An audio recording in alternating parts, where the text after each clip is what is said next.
Okay. Exactly. How would you characterize the status of talks with potential partners? Does it really hinge on hitting those benchmarks? First of all, it's not a benchmark. I want to make sure that we make this clear. This is not a benchmark. This is a goal we're trying to achieve. The 10,000 season tickets is a goal we're trying to achieve to make this team more attractive to a local buyer. So if we get to 9,800, is that going to be good? You know, probably, you know. But the point of it is, this is not a benchmark. This is a goal, and the sole reason for the goal is to try to make the team more attractive to a local buyer. In terms of our discussions, we've had very casual discussions of people who are local, we characterize as local buyers who'd like to keep the team here. But we haven't engaged in anything serious because we're waiting until we kind of get the financial situation in a more improved state. And we're working on that. And the season tickets is an important part of that. What does the CBA have to do with it? Because I've heard differing opinions as to whether that has anything to do with it. With what, specifically? With the, I mean, in terms of your casual discussions with prospective buyers, what does the CBA mean to them? Well, there have been sales. There have been sales of NBA teams, several sales of NBA teams, knowing that the collective bargaining agreement is expiring this year, and so I don't think it has any impact on a potential buyer. What has the impact is understanding the economic condition of the team, and I think that's what we can control, and what we can control is.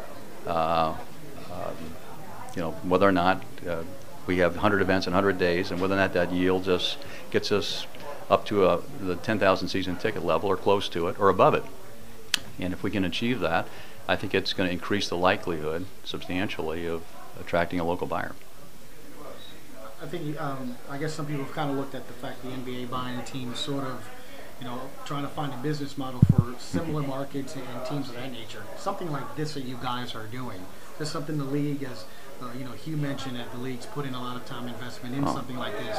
This is something I guess they're looking at and going, hey, let's see if it works here, and maybe we can put it in other places. I don't think the league wants to own any more teams, if that's what your question is. No. I'm saying in terms of certain things that can work in smaller markets.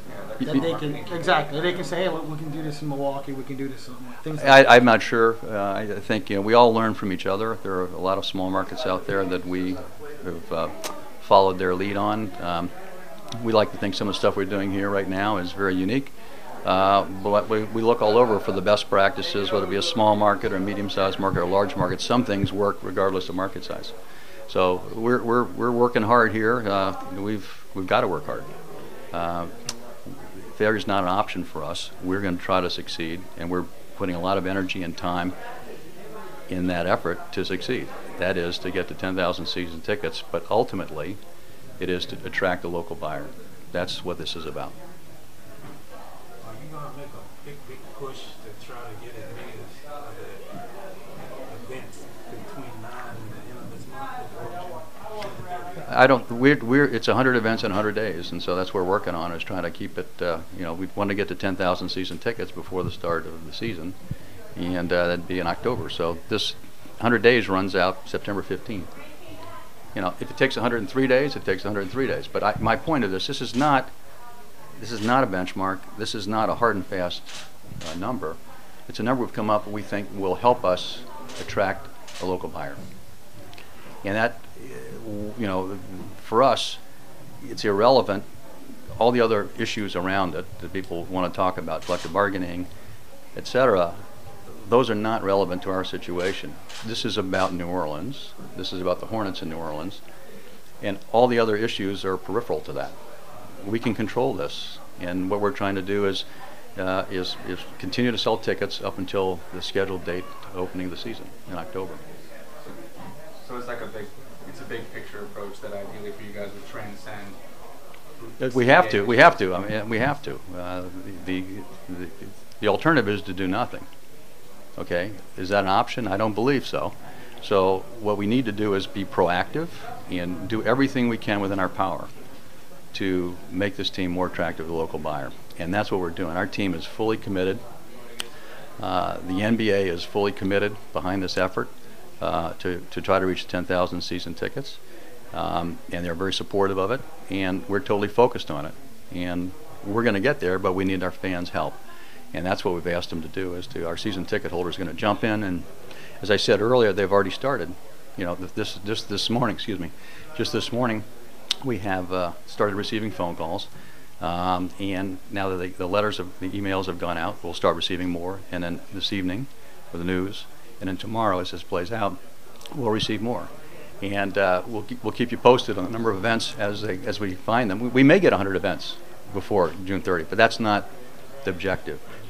Jack, do you have concerns that you're trying to attract the interest of fans to come to those events and buy tickets? Well, if you have no basketball and a lockout, how do you keep that attention span? Well, I think we get them focused on what's important.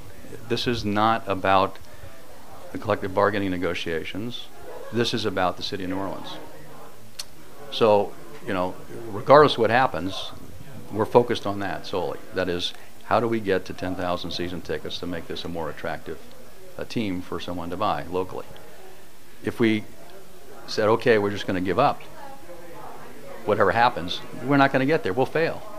So failure is not an option. We're not thinking failure, we're thinking success. And what we need to do is make sure all of our fans understand the true message. And the message is, all the other collateral issues are collateral. The most important issue is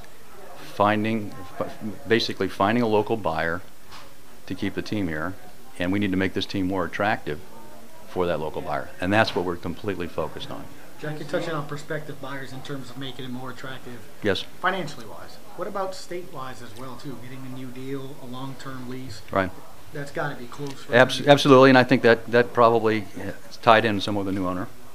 But we've had discussions with the state, again, just casual discussions, trying to figure out. We all want the same thing. We all want a long-term arrangement here. We need to get a local buyer, and then get a long-term arrangement tied up there together. It will be a home run. But we're not. We don't have a deal. We're not in serious negotiations. We're in discussions with the state. The governor has been very supportive, as you know, and he and the mayor have been our biggest sales guys. They've been terrific voices for us out there in the community, and we appreciate that greatly. But there's still a lot of work to do here. And sponsorships is another area. We haven't talked about that today, but we're also in a mode right now where we're trying to increase our sponsorships. So if you get the sponsorships up, we get a long-term arrangement with the state, we get our season tickets at 10,000, starts to look like a very good investment for somebody to keep the team here. That's the goal, trying to attract a local buyer to keep the team. Has the NBA given any indication of when or under what circumstances it might have to start looking for somebody who's not a local buyer? Not to me. And I'm asked to provide the NBA support here locally and to try to find a local buyer. So I don't think it's in their mind. Let me just say one other thing. Back in December, when the NBA purchased this team to keep it here, they could have sold it to someone else. You guys have read about the stories. Someone else who wanted to move it. They could have sold it to a lot of people who wanted to move it. They didn't do it. They hired me, someone from New Orleans, to try to figure out a way to keep the team here. And so I think if you read between the lines, it's probably not so between the lines, the NBA would like to find a way to keep the team here. It's not guaranteed. We have to make it financially attractive to a local buyer, but the NBA would like to keep the team here. So it's within our control now whether or not we can make this financially attractive enough to a local buyer. And step one is to try to attain the 10,000 season ticket level.